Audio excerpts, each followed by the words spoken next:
Aujourd'hui, je te pose une seule question, simple et rapide. Veux-tu faire partie des personnes qui accomplissent leurs résolutions annuelles? Si c'est non, tu peux passer sur un autre épisode. Si en revanche, cette année, tu as décidé de changer en commençant par définir de vraies bonnes résolutions, que tu atteindras réellement, tends bien l'oreille. La semaine dernière, je t'expliquais comment faire le bilan de l'année pour que les leçons du passé puissent te permettre d'améliorer l'année qui arrive. Si on restait sur l'image de la maison, on pourrait imaginer utiliser les briques de ton passé pour que tu puisses te construire la maison de ton futur. Que ce soit une paillote sur la plage ou une belle villa citadine. Si tu me connais, tu sais ce que moi j'aurais décidé de faire. Si tu es là, c'est que tu as compris que l'on ne peut pas prendre des résolutions sur un bout de table en 3 minutes. Alors que ces résolutions vont te suivre 1 an, à savoir environ un demi-million de minutes. Ça serait un peu absurde. Aujourd'hui, je t'explique comment utiliser ce bilan pour définir tes propres résolutions. Celles pour lesquelles tu ressentiras une vraie motivation, très profonde. Des résolutions qui vont résonner en toi. C'est une des conditions sine qua non pour que tu puisses enfin les atteindre.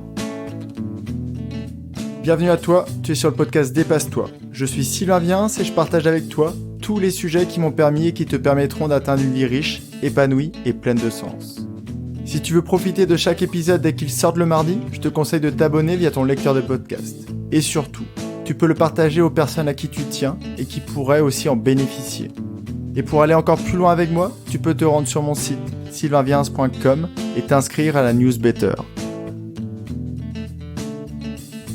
Dans l'épisode précédent, je t'expliquais donc comment dresser un bilan et pourquoi c'était indispensable pour définir de vraies bonnes résolutions.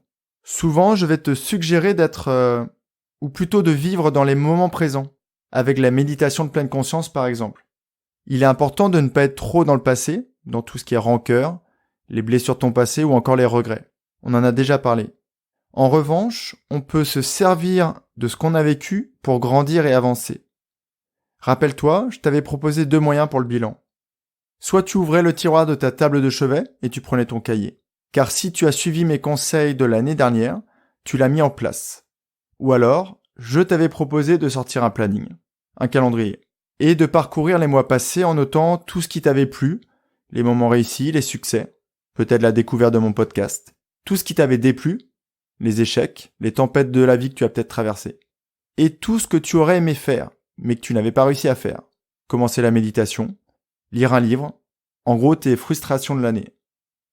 À la fin de l'épisode, devant ton bilan, soit tu es hyper enjoué, car ton année t'a paru magnifique, et tu sais que la prochaine sera encore meilleure. Soit tu es apeuré par le chantier qui t'attend. Et dans ce cas, j'espère que jeudi dernier dans la newsletter, je t'ai rassuré.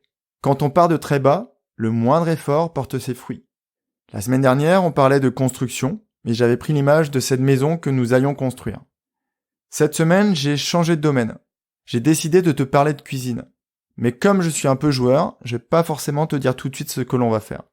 À ce moment de l'épisode, tu te retrouves donc avec une liste d'ingrédients qui doit ressembler à peu près à ça. Janvier, fatigue et manque de sommeil, peut-être dû à une grande consommation de café.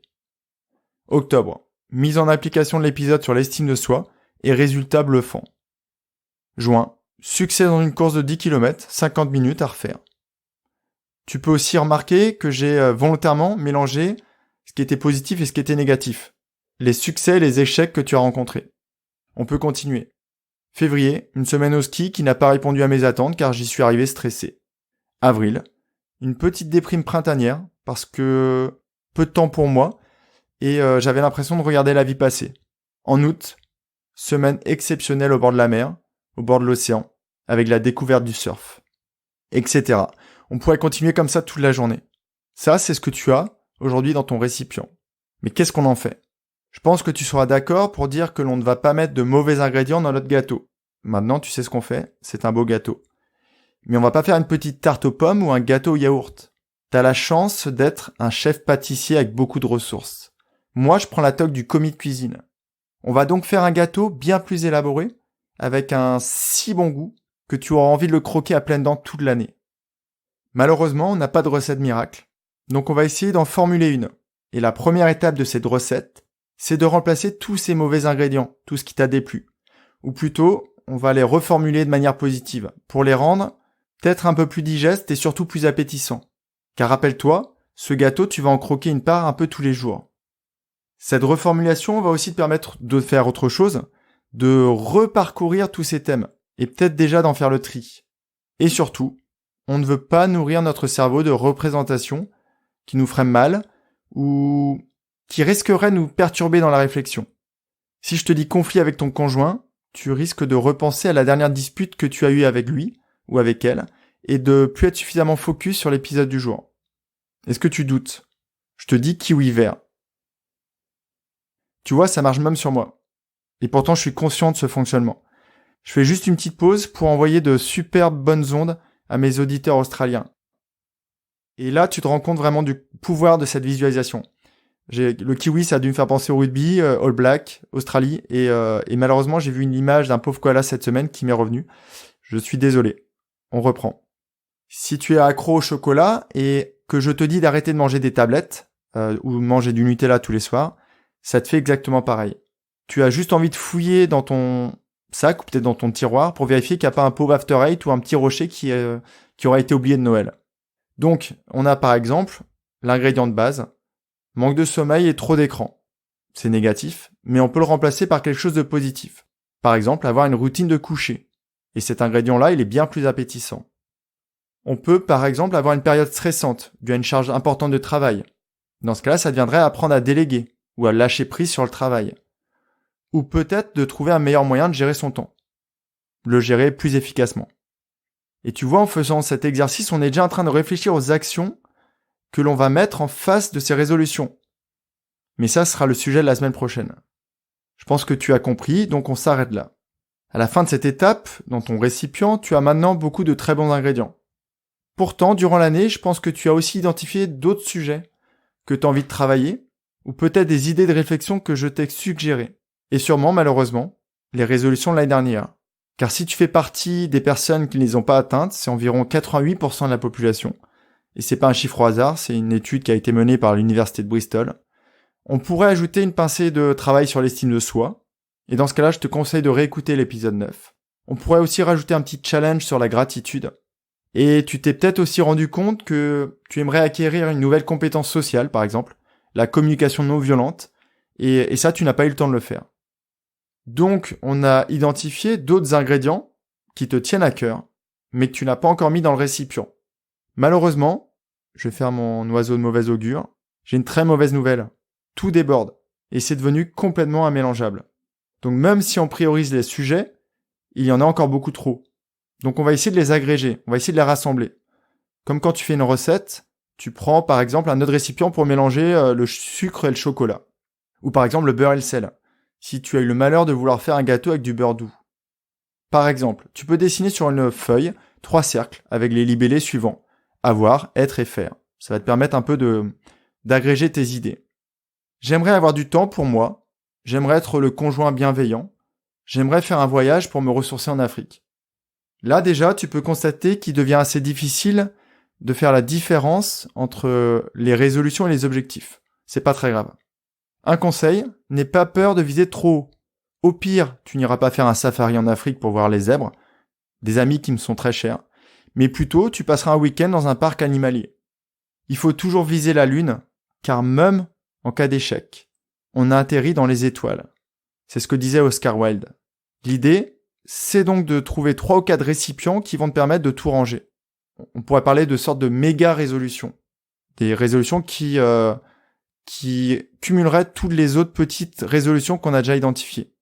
Encore une fois, ce travail de reformulation va te permettre de passer à la moulinette tous les ingrédients que tu as déjà retenus. Toutes ces petites résolutions. Et comme ça, en plus, notre gâteau, il sera meilleur. On aura moins de grumeaux. Dans la newsletter précédente, je t'avais annoncé t'aider en fait à les prioriser, mais je suis revenu sur ce que j'avais dit, et je t'ai aidé à affiner ton bilan. Car sans une bonne pâte, le gâteau, il sera jamais bon. Ce que l'on n'a pas fait la semaine dernière, on va le faire ensemble tout de suite. Pour chaque famille d'ingrédients, ou chaque récipient, tu vas tracer 2 colonnes. Effort et résultat. Bien sûr, ces valeurs seront complètement subjectives, mais elles vont te permettre de voir quelles sont les résolutions à vraiment garder, quels sont les ingrédients que tu veux mettre dans ton gâteau. Comme je te l'ai dit la semaine dernière, on ne va garder que les ingrédients qui comptent ou qui ont une valeur à nos yeux. Et en même temps, celles qui sont le plus simples à mettre en place. Modifier quelque chose avec beaucoup d'efforts, mais qui aurait peu d'impact dans la vie, serait pas forcément très judicieux. Pour ce faire, tu peux fermer les yeux, si tu n'es pas en voiture bien sûr, je préfère préciser, énumérer l'ingrédient à haute voix et tu essayes de lui donner un score pour les deux indicateurs. Effort, résultat. Je veux avoir une vie alimentaire plus saine. Les résultats escomptés sont énormes, tu peux mettre 5 dans cette case. En revanche, pour avoir essayé plusieurs fois d'arrêter de consommer trop de sucre, tu sais que c'est très compliqué, et donc au niveau effort, c'est 5. Je veux être plus riche socialement, et cela pourrait passer par rendre visite plus souvent à mes amis, et peut-être faire du bénévolat. En résultat, on pourrait mettre 4. Au niveau effort, c'est relativement faible, on pourrait mettre 2, à moins que tous tes amis soient au milieu du Pacifique. Et mon dernier, ma résolution très personnelle que je voudrais ajouter, c'est je veux m'accorder plus de temps pour réfléchir. La valeur, c'est 5. S'il te plaît, crois-moi sur parole. L'effort, il est quasiment nul. Car peut-être que tu louperas la fin de Peaky Blinders ou de Soprano, mais au moins, tu pourras réfléchir. Je me rends compte en fait que cette technique aussi peut rebuter certaines personnes, parce que c'est un peu trop cartésien, ça paraît peut-être un peu trop scientifique. Et malheureusement, c'est un peu mon passé qui ressurgit. Ou heureusement, je sais pas vraiment. J'ai une autre idée. Tu peux par exemple te dire, est-ce que je suis OK pour passer encore une année sans avoir une vie saine et faire attention à ma santé? Est-ce que je suis OK pour ne pas m'octroyer plus de temps seul cette année? Est-ce que je suis OK pour continuer dans mon job dans sa configuration actuelle, alors que je n'y trouve plus de sens? Donc tu vas pouvoir classer les différents ingrédients dans 4 colonnes. Oui, je peux passer l'année sans. Dans ce cas-là, il n'y a pas énormément de valeur. Probablement oui, petite valeur. Difficilement. Non. Non, je ne peux pas encore passer une année sans faire ça. Et c'est ces résolutions que tu vas garder. À la fin de cet exercice, des résolutions vont sortir du lot. Soit parce qu'elles sont dans la colonne non, donc ça veut dire que tu veux pas passer une année sans faire ça. Soit parce qu'elles ont une grande valeur, associée à un effort qui ne te paraît pas impossible. C'est ces derniers que tu vas utiliser donc pour la recette. Enfin plutôt ces dernières, pardon. En faisant ce petit exercice, tu vas peut-être aussi remplacer certains ingrédients. Peut-être que ton envie d'être plus mince ou musclé va se transformer en travail sur ton propre regard. Ou peut-être sur le regard des autres. J'avais déjà parlé de l'ego et de ce qu'on pouvait faire pour lui réduire sa puissance. Soit je suis beaucoup trop bavard, soit je ne parle pas assez vite. À chaque épisode, j'ai toujours l'impression de pouvoir terminer le sujet, mais malheureusement, c'est rarement le cas. On a quand même super bien avancé. On est parti d'un récipient qui était plein d'ingrédients, pas toujours très positifs, et on les a transformés. Et puis on les a assemblés. Donc, on n'a plus que des bons ingrédients, et on connaît leur valeur à nos yeux. On pourrait se satisfaire de ça. Mais tu commences à me connaître, c'est pas suffisant. La semaine prochaine, on va vérifier ensemble que ces résolutions sont bien réalistes. Et surtout, pendant une semaine, et j'espère que tu m'en voudras pas pour ça, elles vont rester en toi. Tu risques d'y repenser, d'en ajouter ou peut-être d'en retirer. Quand on aura vérifié qu'elles sont réalistes, que tu pourras les atteindre, on va voir ensemble comment les transformer en action dans ta vie de tous les jours. Attention, je préfère te prévenir, il ne faut pas que tu laisses le récipient en vue des autres. Ils pourraient essayer d'ajouter leurs propres ingrédients. Et c'est surtout pas ce que l'on recherche. C'est toi qui définis tes résolutions. C'est toi qui les atteindras. Et c'est peut-être les autres qui aussi en profiteront. Mais c'est toi, le ou la principale intéressée. Même si bien sûr, encore une petite précision, je te conseille d'en définir au-delà de ta sphère perso-personnelle. Je suis pas sûr que ça se dise. Si tu veux être plus riche, avoir une plus grosse voiture, ou tout faire pour avoir une promotion, d'après moi, tu fais fausse route. Mais on en reparlera plus précisément dans 15 jours, quand on réattaquera les épisodes sur la psychologie positive. Mais je suis pas sûr de le faire car j'ai un auditeur qui vient de me faire une demande un peu spéciale, qui a beaucoup résonné en moi, et j'aimerais peut-être y répondre. Tu auras la surprise. L'escale au pays de la gratitude va peut-être se prolonger un petit peu.